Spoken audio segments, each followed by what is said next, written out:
referente a Martim Lutero. Não sei se quantos aqui já ouviram falar ou leram a história de Martim Lutero. Levanta a mão para ver. Digamos que 50% está aqui.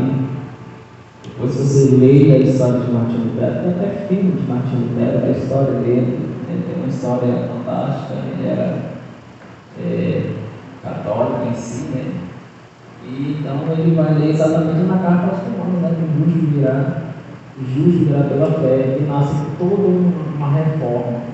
E aí é onde vem toda essa transformação de Lutero pela reforma dessa carta. Por isso é chamado de carta da base da fé reformada, né? De acordo com Paulo, estamos mortos para o pecado. Como viveremos ainda nele? O que essa parte quer nos transmitir? Gente, tem um café ali, ó. Chá, né? Aliás, tem um chá ali.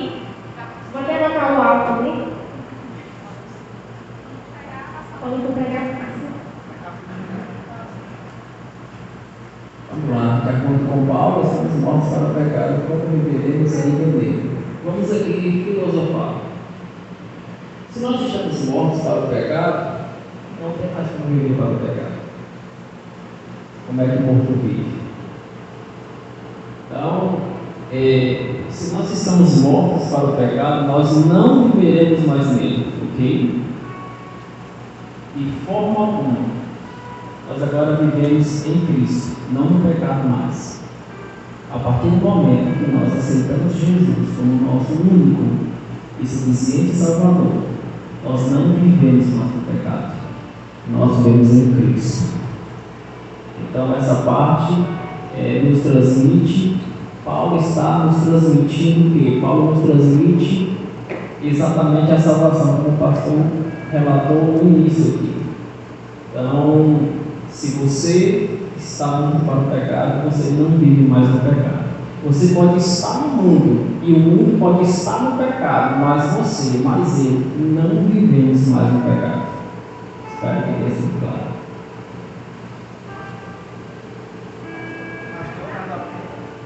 Mais alguém? Eu vou botar.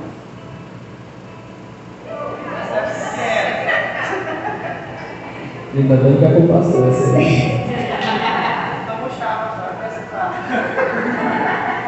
Uau!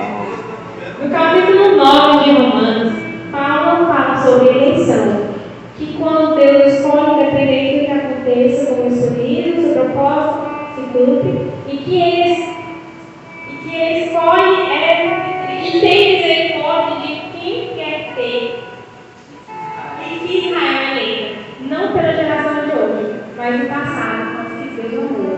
É por isso que salvará todos, porque elegeu é razoável dizer que todos os salvos são eleitos ou somente por se Deus chama. Explique mais sobre o termo eleição usado por Paulo e que se aplica para nós, gentios. Não é mais fácil, não. Vai terminar o chá. Você tem que ser um bocado chato. Eu queria que Responde essa aí, tudo.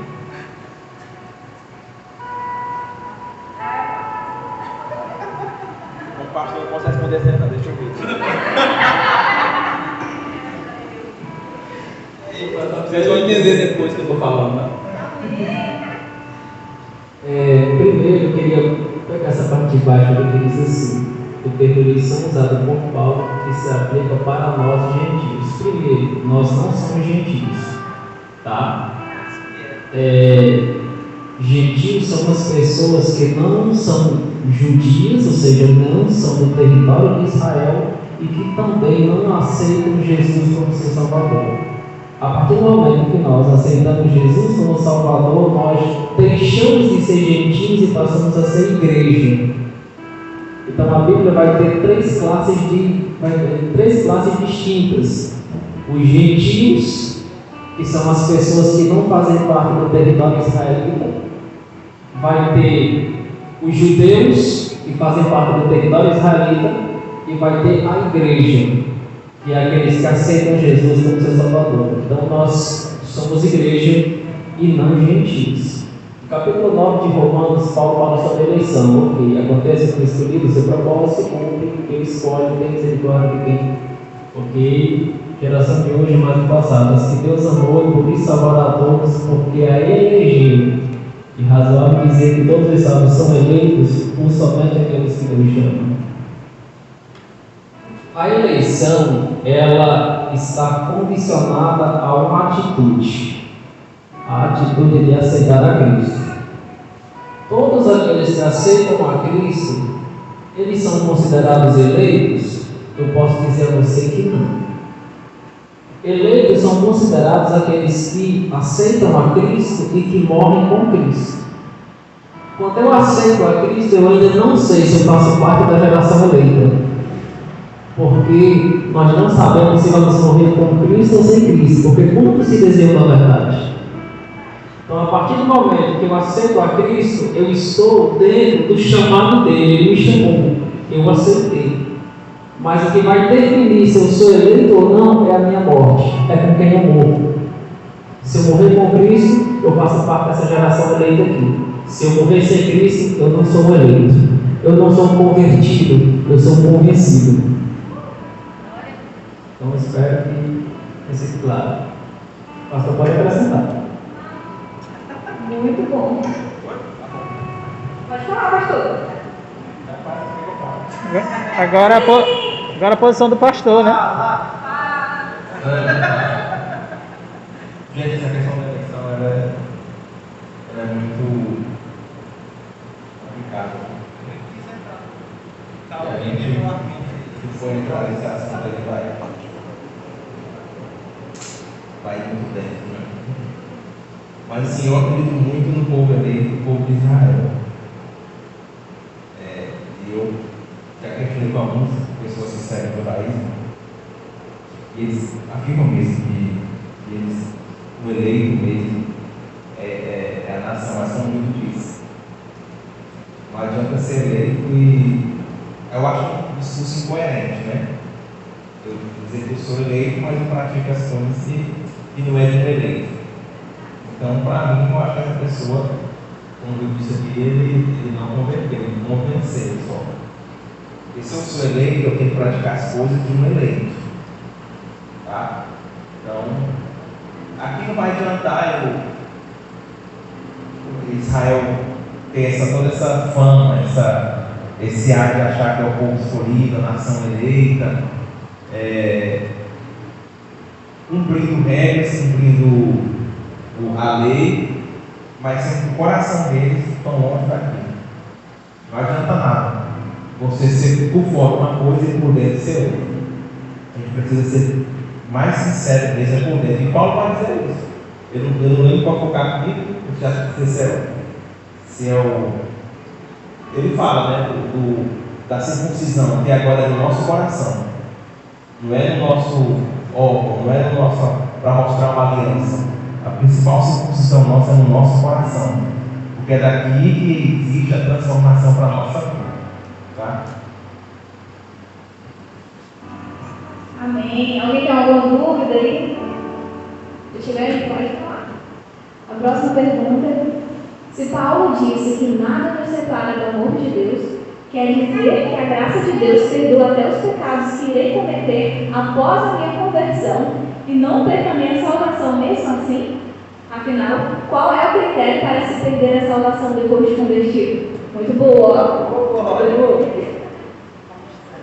Ainda bem que é para o pastor.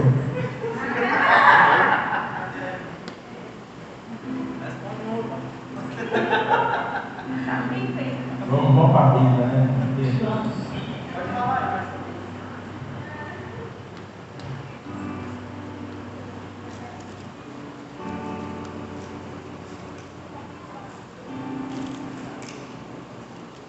Gente, vem tomar um chazinho muito bom. Cappuccino também, muito bom.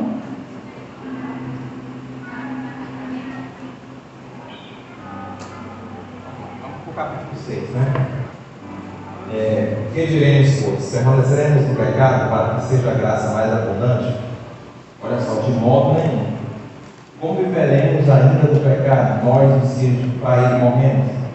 Ou porventura ignorais que todos nós que fomos batizados em Cristo, já nos fomos batizados na sua morte? Como se fosse sepultado com ele na morte pelo batismo, para que como Cristo foi ressuscitado dentre os mortos pela glória do Pai, assim também andemos nós em novidade de vida. Porque se fomos unidos com ele na semelhança da sua morte, certamente seremos também na semelhança da sua ressurreição. Aí o verso 15. E daí? Havemos de pecar porque não estamos debaixo da lei e sim da graça? A resposta da pergunta agora: de modo nenhum. Não sabeis se daquele a quem vós ofereceis como servo para a obediência, desse mesmo a quem obedeceis sois servos, seja do pecado para a morte ou da obediência para a justiça?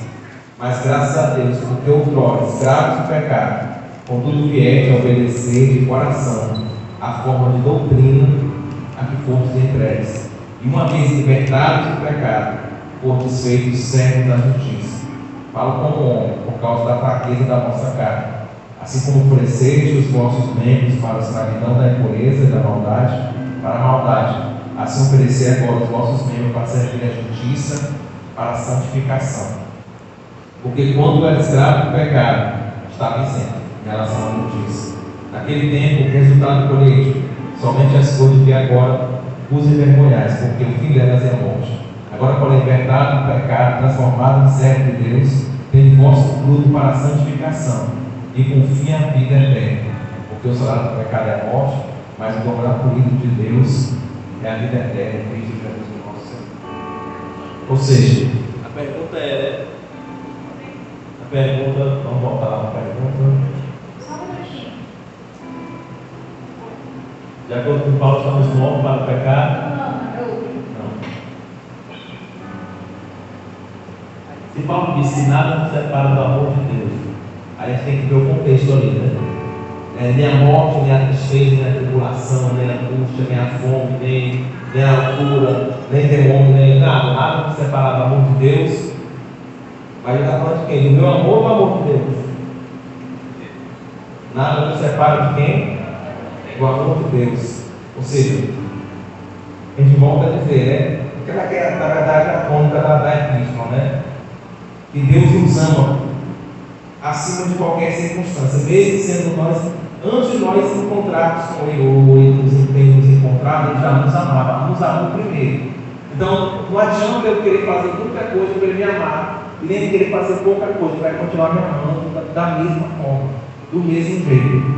Esse amor dele não vai de forma nenhuma. Isso aqui é o que Paulo está dizendo que não vai acontecer, não vai separar.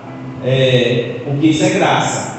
Agora, a questão dos pecados que ele cometer após a minha conversão, não perca a minha salvação mesmo assim, isso ele já vai até falar mais cedo aqui pelo livro.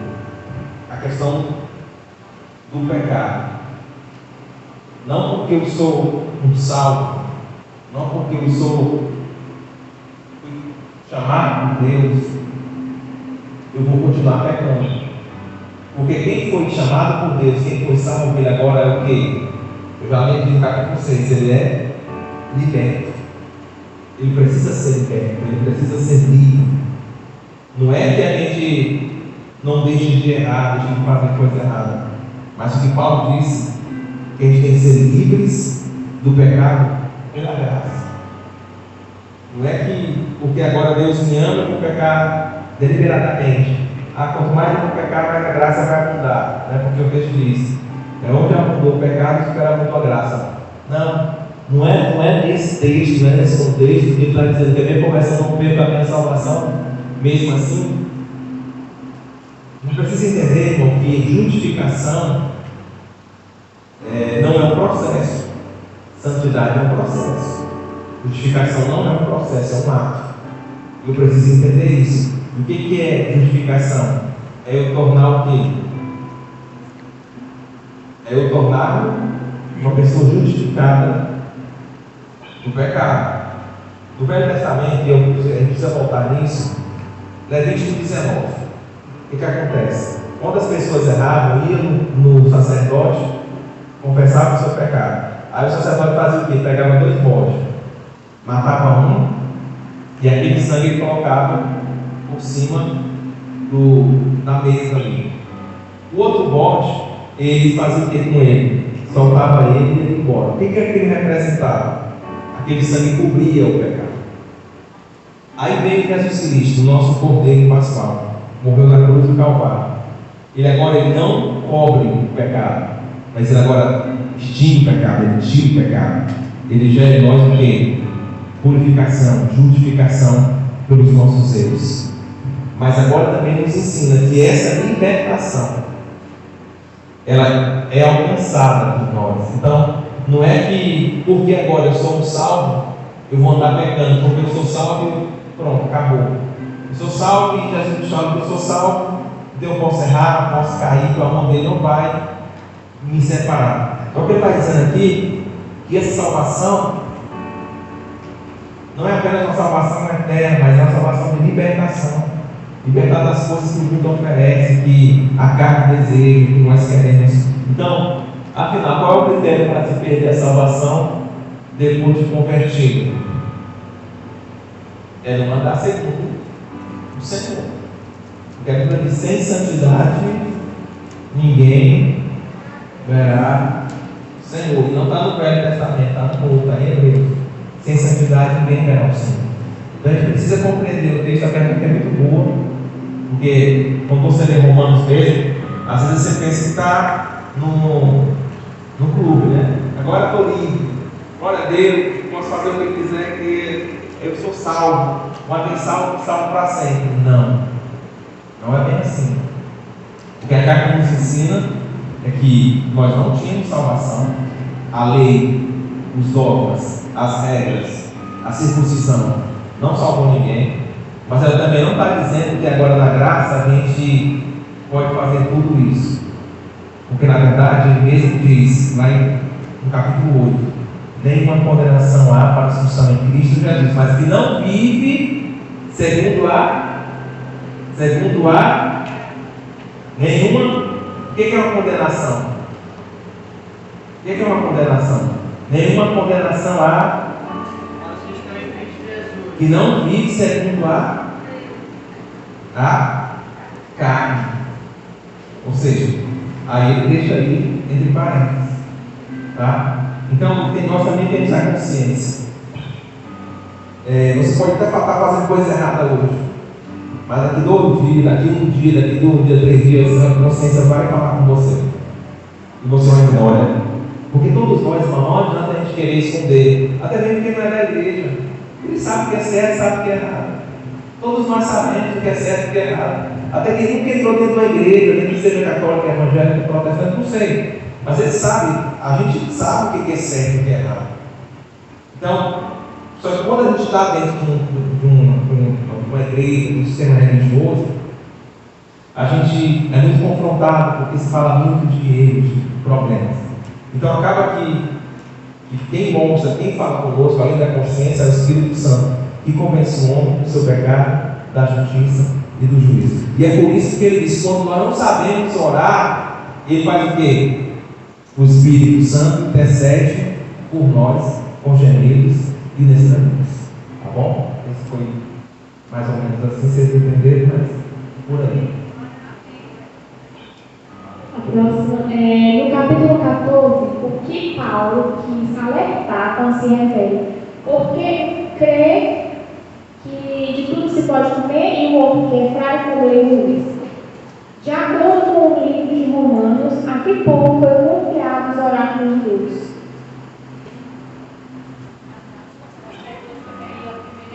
Está mandando um pouco lá, então você mandou 2, né? Vamos, e uma por uma,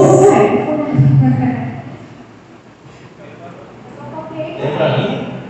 Não, acho que agora Essa é fácil. Se eu responder 2, eu posso responder outra. A que povo confiar nos oráculos de Deus? Primeiro, a gente sabe que os oráculos estão relacionados ao povo israelita. Eu disse que a salvação vem dos judeus, né? Então, os oráculos estão relacionados ao templo sagrado. E quanto ao que nós falamos de emprego, que você pode comer, outro, né, que é fraco, outro que é fraco como legumes, o que é que nós temos que entender aqui nessa pergunta? nós temos que entender o que é o reino de Deus. O próprio Paulo escreve aos Romanos dizendo: o reino de Deus não é comida e nem bebida. Isso é escrito pelo próprio Paulo na carta aos Romanos. Por favor, se conseguir localizar esse princípio, não lembro agora. Está escrito: o reino de Deus não é comida e nem bebida. Acho que nesse próprio capítulo 14. Então, se eu entendo que o reino de Deus não é comida e nem bebida, então eu sou forte. Agora, a partir do momento que eu penso que o reino de Deus é comida e bebida, e que se eu comer um legume ou uma carne de determinado animal eu vou para o inferno, eu sou fraco. Sou fraco. Porque o reino de Deus, como diz o próprio Paulo, não é comida e nem bebida. E ele vai dizer até que é o reino, quando você conseguir localizar. Porque o reino de Deus não é comida e nem bebida. Mas o que? O que é o reino de Deus? Justiça, paz e alegria. Paulo mesmo fala o que é o reino. Além de dizer o que não é, ele fala o que é. Então, se eu creio que o reino, eu entendo que o reino é justiça, paz e alegria do Espírito Santo, eu me torno forte. Agora, se eu acreditar que o reino de Deus é comida, que é bebida, que de acordo com alguma alimento eu não serei salvo, eu me tornarei fraco, de acordo com o que está escrito no capítulo 14.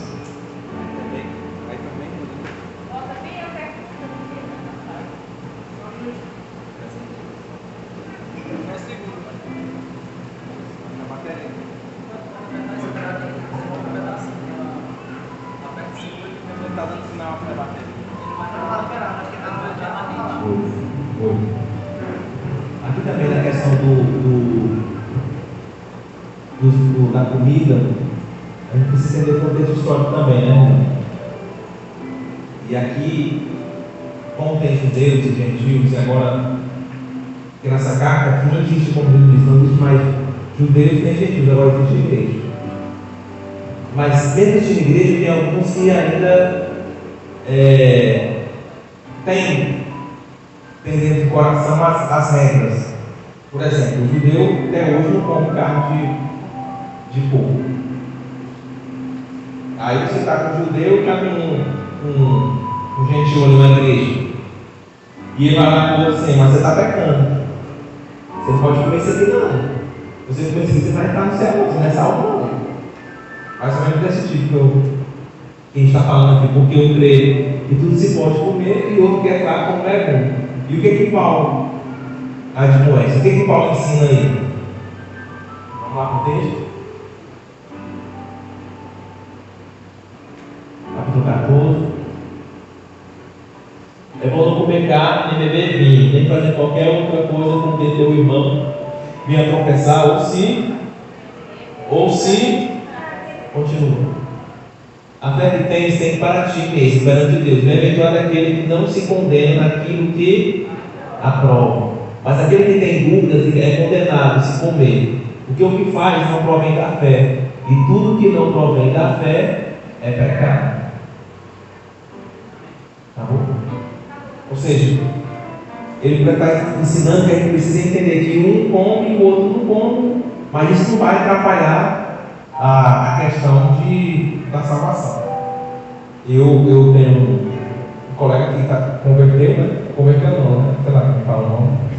Ele está vendo isso, aí se a gente sai, aí ele tem que perguntar onde que é a pizza. Se tiver bacon, ele não come. Ele já pergunta: tem bacon? Aí as crianças deles estão agora crescendo e toda coisa que eles vão comer, eles dão voto. Tudo que eles vão comer, eles vão comer um voto. Esse dia eu estava com eles, eu fico até meio com vergonha, né? Porque na hora que o garçom chega, essa pizza tem bacon? Então eu não quero, eu disse que eu quero. Ah, não quero garçom. Essa gelatina aqui, não, gelatina não como. Tudo que é derivado de gelatina não como. Tudo que é jujuba não come, aquelas coisinhas, marshmallow não come, nada mais come as crianças, porque eu estou doido para comer, né? Ou seja, porque eles estão vivendo isso, eles estão vivendo o judaísmo, né? Eles estão acreditando que agora o judaísmo é o certo, então eles mas não tem discussões. Eu estou junto ali com eles, eu olho aquilo ali, acho estranho, né? Porque o cara comia tanto bacon, né? Agora não come mais, então tipo assim. Eu acho estranho, mas não vou condenar, também não vou nem perder a amizade e também não vou ficar questionando o que o Paulo está dizendo. Se um come ou deixa de comer, não é isso que vai tirar dele o céu, nem a vida com Deus, né? Porque se uns acreditam que se comer vai ter problema, então não coma. Agora, se outros acreditam que comer também vai fazer pecar, então também não coma, não tem problema.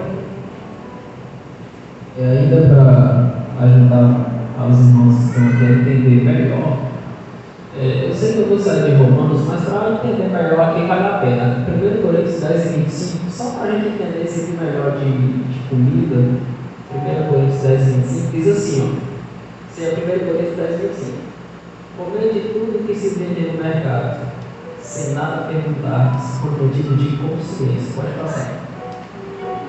Porque do Senhor é a terra e a sua plenitude.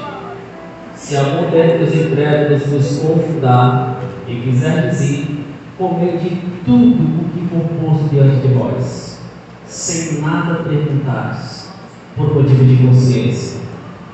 Porém, se alguém vos disser, isso é coisa sacrificada a ídolo, não tomais, por causa daquele que vos advertiu e por causa da consciência. O que Paulo fez aqui? Consciência.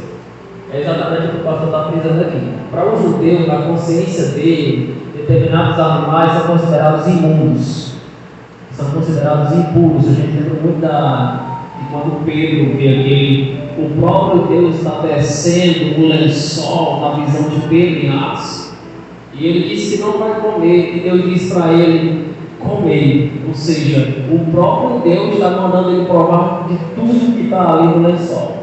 E ali tem as carnes que Pedro considera como um bom judeu, carnes que não são consideradas puras segundo os judeus. Então assim, só que a Bíblia também vai dizer que se eu comer carne e escandalizar o meu irmão, é melhor que eu não coma.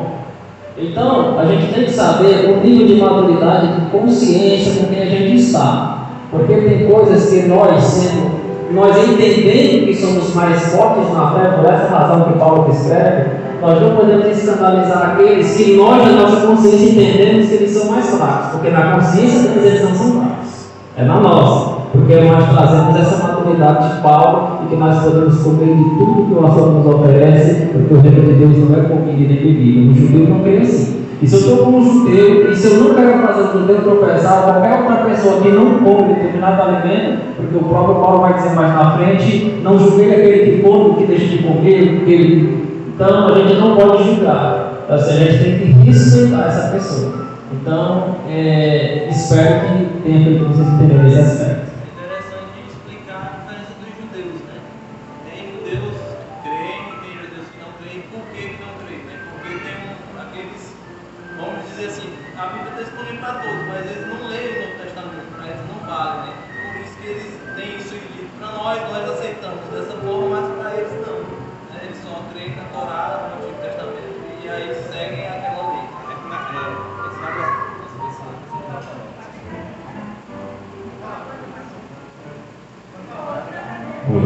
É que na verdade,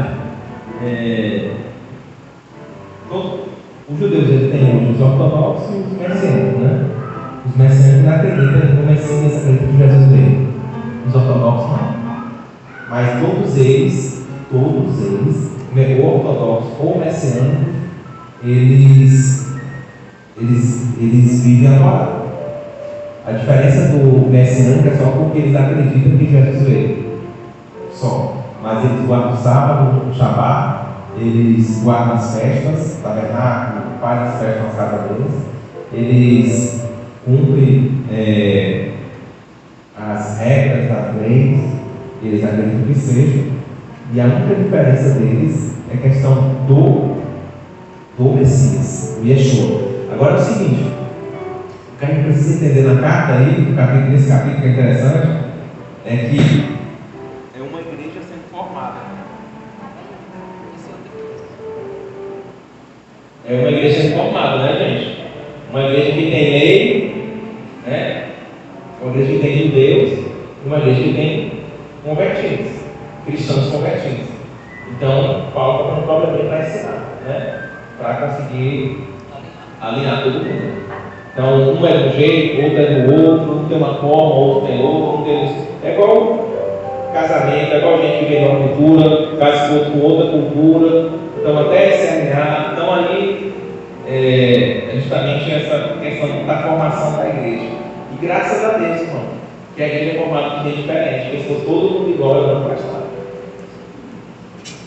Pastor, a questão dos ortodoxos creem em Jesus, os messiânicos creem em Jesus, né?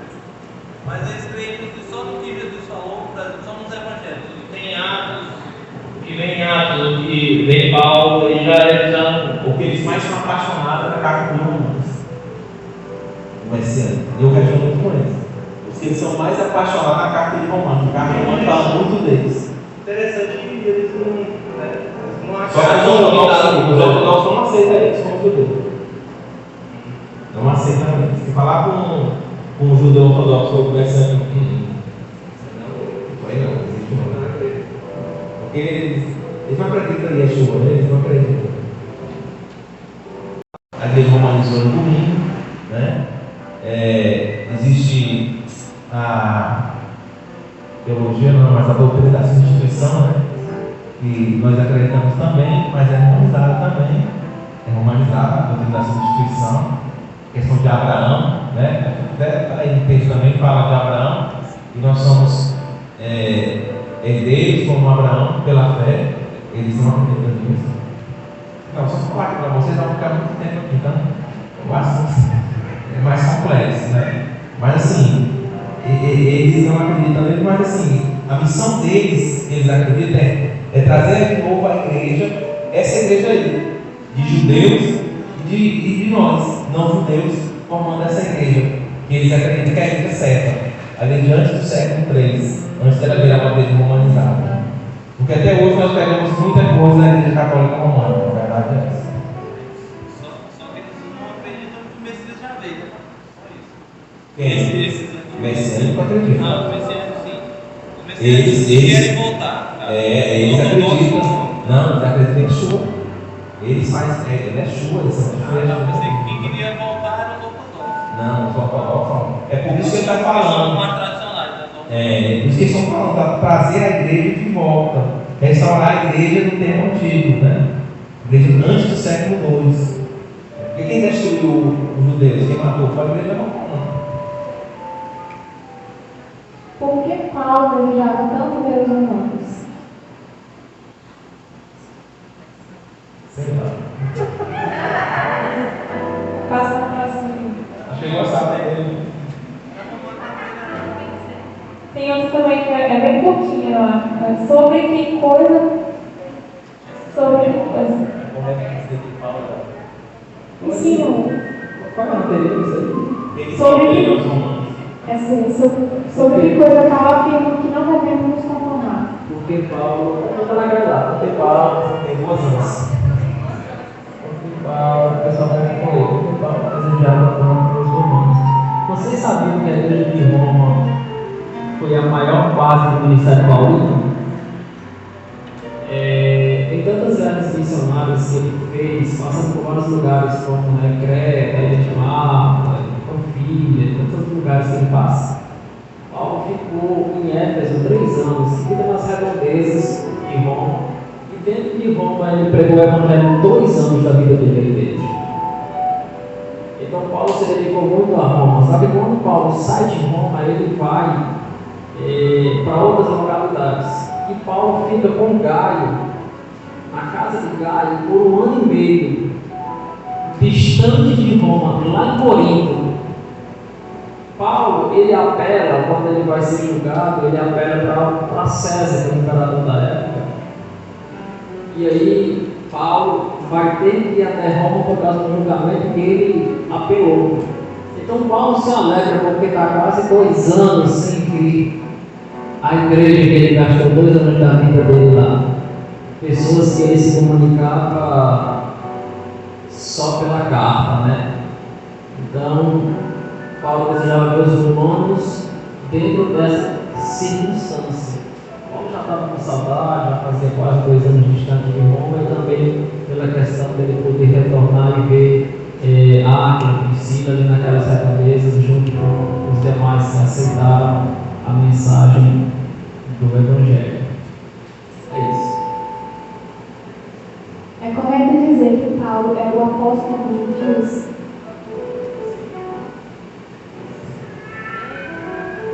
Sim, correto. Ele é.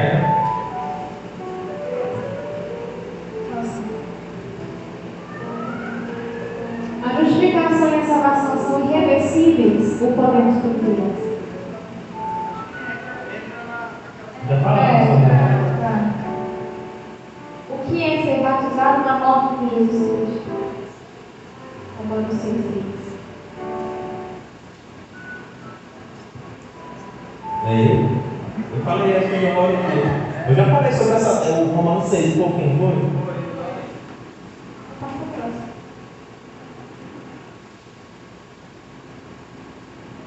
A justificação e Já a foi. salvação. Já foi. Em Romanos 9:13 está escrito que Deus amou Jacó e rejeitou Esaú. Existe alguma explicação para Deus escolher um dos gêmeos antes mesmo do nascimento?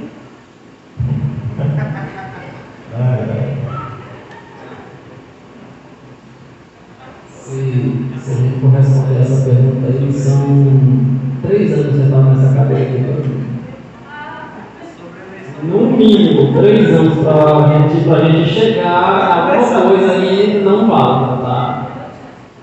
Porque os teólogos até hoje brigam por causa disso aí.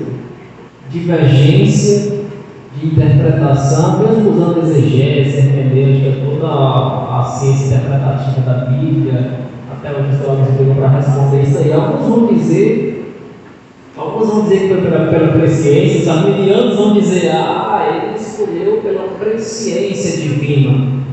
O que é a presciência? É o poder que Deus tem de ver o futuro antes dele chegar. Então, antes de Esaú e Jacó nascer, Deus viu pela presciência a atitude de Jacó e a atitude de Esaú e se agradou da atitude de Jacó. E segundo os arminianos, por isso é que Deus se agradou de Jacó, escolheu Jacó. Já em outra linha teológica, que é a linha que hoje a gente sabe que a teologia ela é dividida muito na teologia de Jacob Arminio e de João Calvino. Para você que não estudou teologia profunda ainda, depois você for estudar, você vai ver isso em muito texto da Bíblia, são essas divergências. Já Calvino vai discordar. Ele vai dizer que não foi por isso. Ele vai dizer que Deus escolheu Jacó simplesmente porque se agradou no ponto final. Porque Deus tem autonomia para escolher quem Ele quer, sem precisar da explicação. Então João Calvino vai. A escolha dele é soberana, ele pode escolher quem ele quiser. É igual a gente que, vamos imaginar, vai montar um time de futebol, a gente não escolhe o jogador que quer. E porque a gente não escolheu o outro, a gente está fazendo acepção? Mas está na Bíblia, lá no Levítico, um dos primeiros livros, sobre essa primogenitura. A primogenitura está sobre direito, né?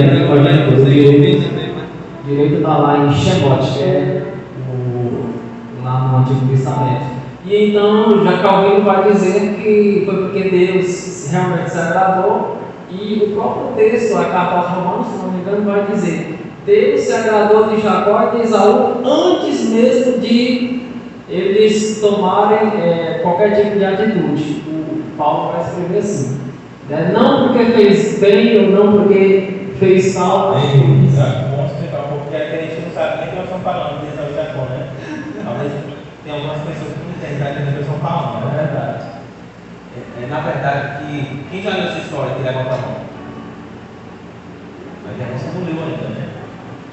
Essa história aqui é a história de uma mãe que está grávida, tá? E são gêmeos os filhos. E o que acontece? Existe uma palavra profética, né? Predestinar, vamos dizer assim, né? Que o menor ia dominar o maior. Estão entendendo? E o menor ia dominar o maior. Mas isso era uma quebra de regras. Uma quebra de regras. Protocolo. Porque o certo era o maior. O primeiro que nascer seria o primogênito. E o que o primogênito tem diferença do outro? O que o primogênito tem? O primogênito tem direito à maior parte da herança quando o pai morrer. Aqui nesse caso, esse Jacózinho aqui, ele nasceu agarrado no calcanhar do Esaú. Mas Esaú era o primogênito. Então, de quem era a bênção da primogenitura? De Esaú. Mas quem recebeu a bênção? Jacó. É por isso que ele está falando a questão dessa pergunta: por que Deus escolheu Jacó e não Esaú? Mas também, pastor, desculpa lhe interromper, como o Rildo falou, é condicional. Por quê? Esaú fez o quê? Vendeu. Não, aí já entra outra parte. Mas a gente está falando da soberania. Por que Deus escolhe um? Por que Deus fez uma escolha? Por que não deixou acontecer o Esaú ser o primeiro? Né? Então, assim, para entender também o contexto, né, Rildo? Por que Paulo está falando isso aqui no capítulo 9, versículo 13? Vamos ver então. Eu estou aqui com o capítulo 9. Por que ele está falando isso aqui? No capítulo 9 ele está falando do lamento de Paulo por Israel, né? Então ele começa: digo a verdade em Cristo, não falo em verdades. Olha lá. Não minto, testemunhando comigo no Espírito Santo a minha própria consciência. Tenho grande tristeza e incessante dor no coração. Porque eu mesmo desejava ser anátema, separado de Cristo por amor de meus irmãos, meus compatriotas, segundo a carne. São israelitas, pertencem-lhes à adoção que está tendo a glória, às alianças, à legislação, o culto e as promessas. Eles são os patriarcas, e também deles descendo Cristo, segundo a carne, o qual é sobre todos, Deus bendito para todos sempre. Amém. E não pensamos que a palavra de Deus haja falhado, porque nem todos os de Israel são de fato israelitas, nem por serem descendentes de Abraão são todos seus filhos, mas em Isaac será chamada a tua descendência. Isso é, esses filhos de Deus não são propriamente os da carne, mas devem ser considerados como descendência dos filhos da promessa, porque a palavra da promessa é esta: por esse tempo virei e Sara terá um filho. E não ela somente, mas também Rebeca, ao conceber de um só, Isaac, nosso pai. E ainda não eram gêmeos nascidos, nem tinham praticado o bem ou o mal, para que o propósito de Deus quanto a eleição prevalecesse, não por obras, mas por aquele que chama. Já fora dito a ela: o mais velho será sempre o mais moço. Como está escrito: amei Jacó, porém aborreci de Esaú. Que diremos, pois, a justiça da parte de Deus? De modo nenhum.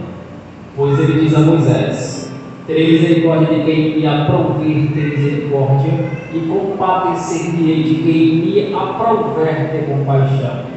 Assim, pois, não depende de quem quer ou de quem corre, mas de usar Deus a sua misericórdia.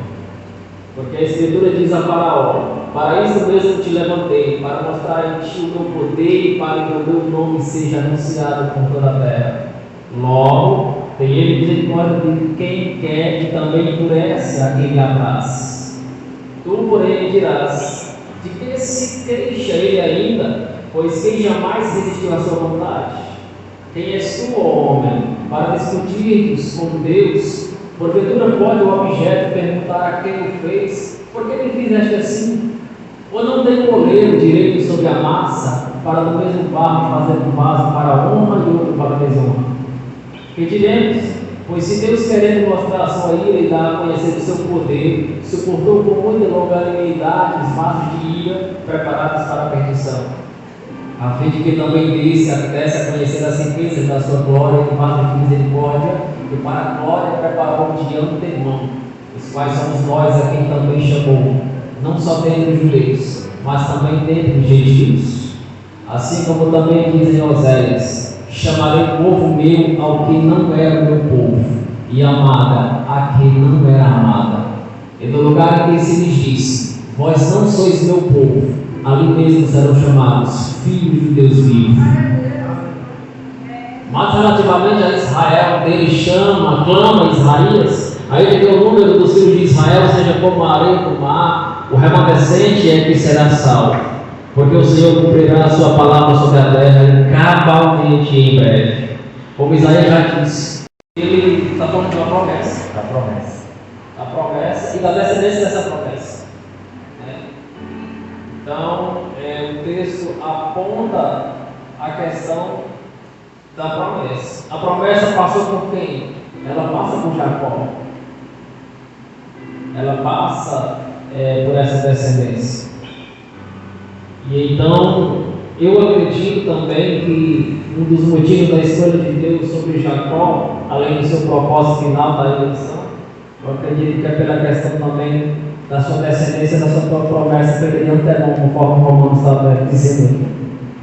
E eu acho também que Paulo. Eu acho que Paulo também está tentando trazer nesse contexto justamente a questão que a salvação não era só para os judeus, era para todos. Quando ele abre o leque e diz: eu tenho misericórdia com quem eu quero, e a vontade é soberana. Eu vou trabalhar com quem eu quero, não tem ser assim ou ser assado, não é só quem cumpre. A partir de agora, minha vontade vai se estender. Eu revelei que esse não era o fim. Tem aquela pergunta lá daquela que pediram para te mandar. O papel atirando essa, só tem mais um aqui. Você quer fazer logo essa outra aí? Para o pessoal da saúde? Se os judeus não tivessem rejeitado ao Senhor Jesus, como a salvação nos alcançaria?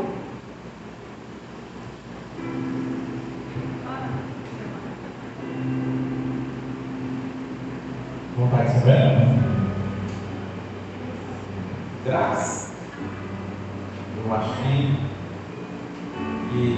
de outra forma ia acontecer. É tipo, vamos voltar em Jacó de novo, né? A preferência de. A bênção da primogenitura era de quem? Com vontade de Deus? Era para quem? Não, com vontade de Deus. A perspectiva profética era para quem? Para Jacó. Precisava de Raquel? Rebeca, né? Rebeca. Precisava de Rebeca fazer aquilo? Não. Não precisava. A bênção era para quem? A bênção era para Jacó, não precisava dela ter feito aquilo. Então, eu acredito que se não tivesse rejeitado o Senhor, isso está em João, no capítulo 1. Vim para o que era seu e o seu não receberam. E todos quanto receberam, foram chamados filhos de Deus. Agora, o que o judeu vencendo fala? Olha, voltando de novo. Eles dizem que os judeus fizeram isso. Eles não fizeram. O que aconteceu? Aí veio, aí ele escolheu um outro povo. Não é para fazer ciúme, não. Romanos fala que é. Vocês já leram Romanos, pode ser Romanos capítulo 11. Fez isso para fazer ciúme do povo deles. Eles acreditam muito nisso, né, Sandro? Deus fez isso para gerar um ciúme nos judeus, para depois eles ficarem raivinhos de nome de Deus. Né? Eles acreditam nesse ciúmezinho povo. E eles acreditam ainda que agora a igreja vai falhar e ele vai voltar de novo para os braços de Israel. Olha só como é que eles pensam, o pensamento deles. Né? Eles acreditam muito nessa questão que Deus fez isso para gerar um ciúme no seu povo, que é Israel. Mas eu acredito que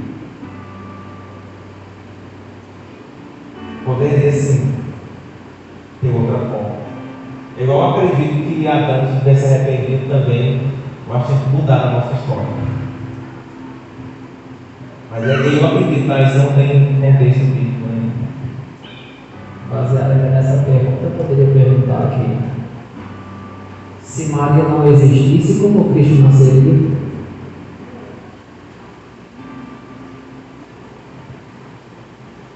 Baseado nessa coisa, eu perguntei. A pergunta ela condiciona a soberania divina. Ou seja, se aquele jeito não acontecer, outro jeito vai ter que acontecer, mas o propósito final vai se cumprir. O que acontece com José, né? O propósito não era dos irmãos dele matarem ele, não era por acaso. Deus permitiu que acontecesse tudo isso para quê? Para a contemplação da família. Lá na frente a gente vai falar isso, em cima do projeto de Deus. Ou seja, e aí é bom a gente falar isso aqui. Existe sim uma vontade soberana de Deus sobre tudo, sobre todos. Eu não discuto isso, não tenho medo de falar. Então, tudo aquilo que Deus faz, que Deus projeta, é aquilo que vai cumprir. Então, a gente precisa só entender e viver a vontade de Deus. Apenas isso. A gente for questionar muito sobre esses questionamentos aí, a gente vai acabar entrando em outras linhas de pensamento.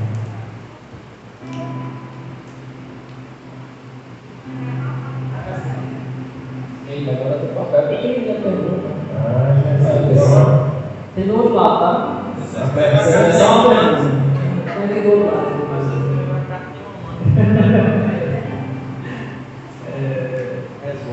Romanos 7:1 fala que a lei tem domínio sobre uma pessoa apenas enquanto ela está viva. Por exemplo, a mulher casada está ligada pela lei a seu marido enquanto ele vive. Mas se o marido morreu, ela ficaria livre da lei conjugal. De modo que será considerada adúltera se enquanto o marido estiver vivo, se vira outro homem. Se quando a pessoa está viva, a outra se torna adúltera pela lei, que será de todas essas pessoas que se casaram pela lei, se divorciaram, ou estão com famílias, formadas, segundo a Deus, elas serão punidas como adúlteros, porque a Bíblia diz que os adúlteros não entraram no reino. Todo mundo conhece por cima, né? Eu acho que eu passo por essa conversa. Não é parte da música.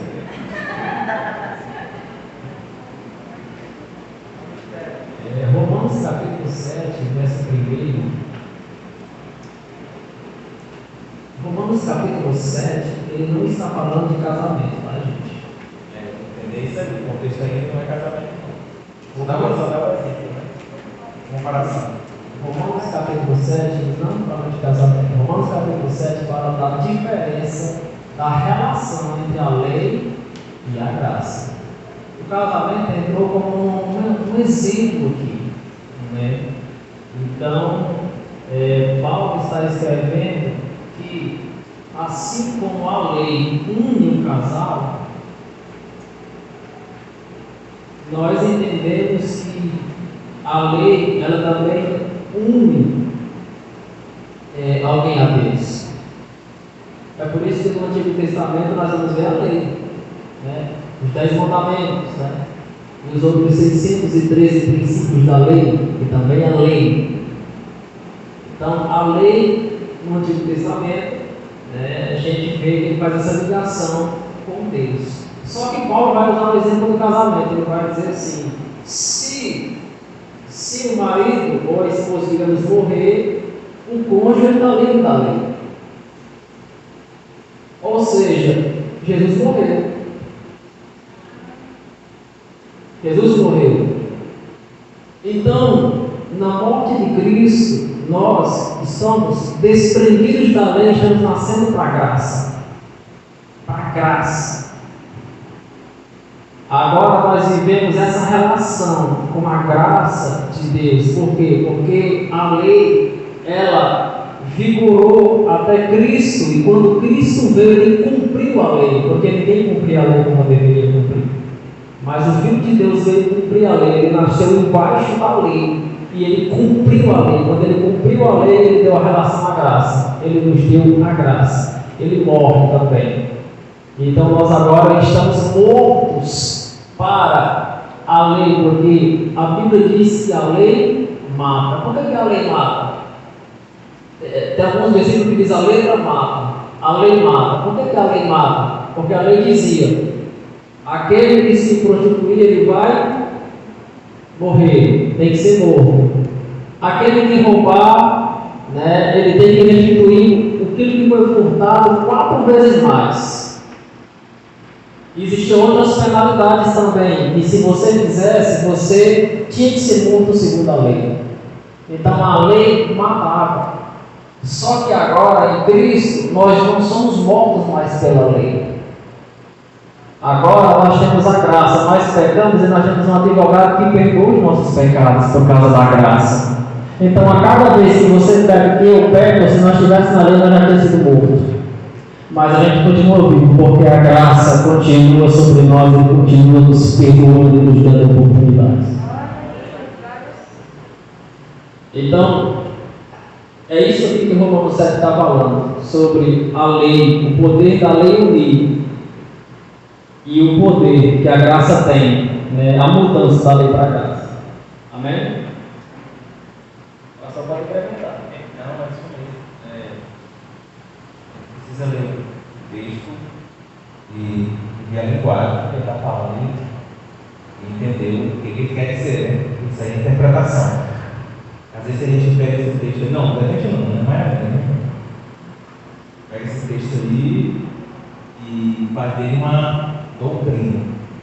Ele precisa entender que o texto está falando. O texto é uma comparação. Então ele precisa entender o que o texto está falando. É isso mesmo aí. Não tem dúvida nenhuma. Eu entendi. Tá? Acho que vocês estão muito calados, mas vocês podiam falar também.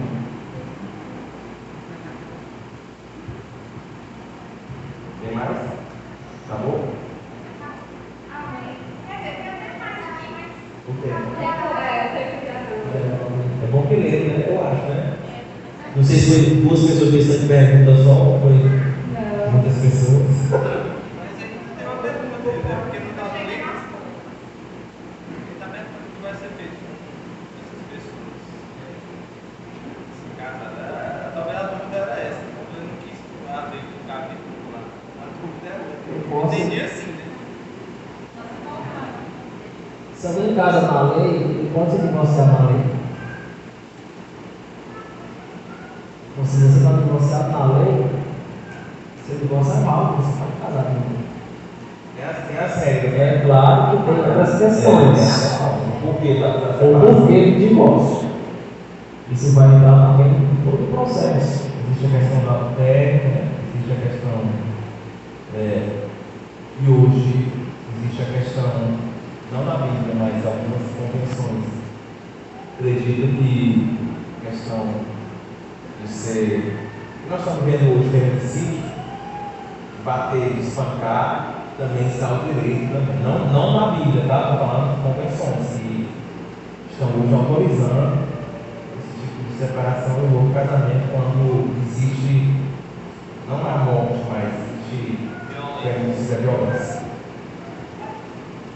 Sim? Vou falar uma coisa. É porque uma pessoa me falou que a traição ilícita do sexo ilícito. Aí falou sobre homossexualismo, sobre esse tipo de coisa. É porque ele fala assim que a traição, no caso do sexo ilícito, no caso seria como homossexualismo, como esse tipo de coisa que eles abominam. Eu esqueci. Será que é só isso mesmo? Traição, ela é em todos os aspectos. No Velho Testamento tinha que ser feito no ato. No Novo, se eu só pensar no coração, já estou adulterando. Ou seja, a pergunta tua é só questão do se relacionar com a mulher com outra mulher dentro do casamento. Não.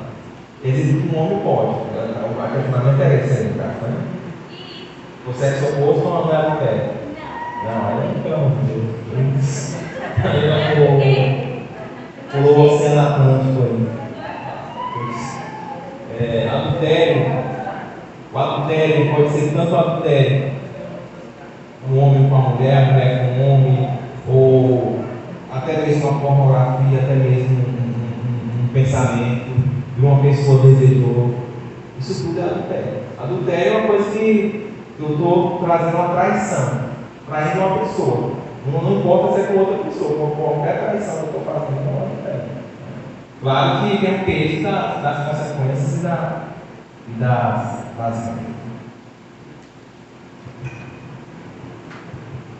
Só para esclarecer um pouco mais, Mateus 19, só para vocês lerem com a gente aqui, para vocês eu vou responder melhor essa pergunta que eu queria estar fazendo aqui. Mateus 19. E aconteceu que, concluindo Jesus essas palavras, deixou a Galiléia e foi para a território da Judéia e do Jordão. Seguiram-lhe muitas multidões e curou-as ali. Vieram a ele alguns fariseus e o experimentavam, perguntando: é lícito ao marido repudiar a sua mulher por qualquer motivo? Volta lá o versículo. Quer que o versículo diz? Por qualquer motivo. Essa é a pergunta deles, tá? A pergunta deles, dos fariseus. É lícito repudiar a mulher por qualquer motivo, ou seja, separar da mulher por qualquer motivo? É a pergunta deles. Vamos lá. Então respondeu ele. Quem vai responder? Jesus.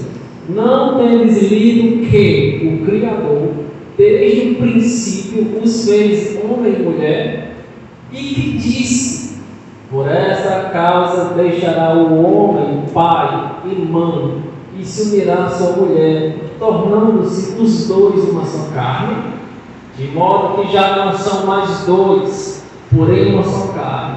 Portanto, o que Deus ajuntou, não o separe o homem. Replicaram. Porque mandou então Moisés a carta de divórcio e repudiar? Respondeu Jesus: por causa da dureza do vosso é que Moisés nos permitiu repudiar a vossa mulher. Entretanto, não foi assim desde. Segure nesse versículo, por favor.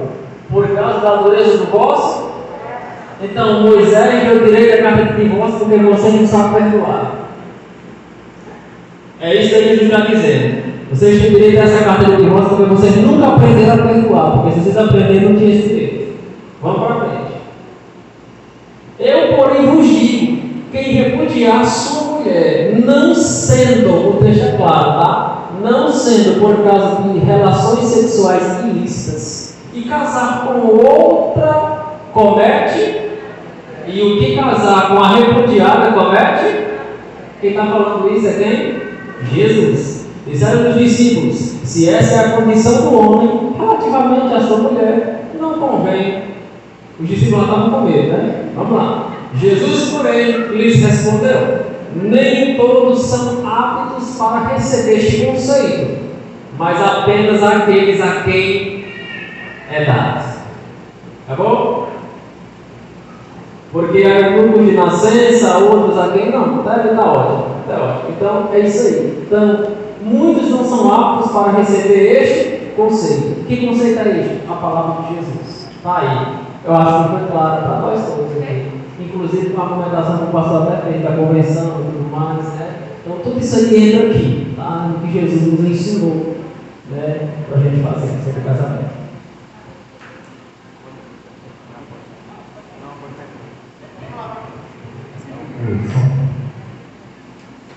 A gente fala do que está na moda hoje, né? Essa questão do feminicídio, Maria tem, essa questão de bater com o marido, de bater.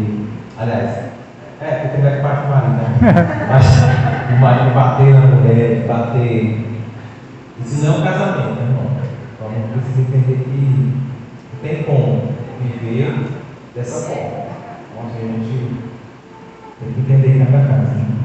Casamento é reciprocidade, é o amor ir e o amor vir.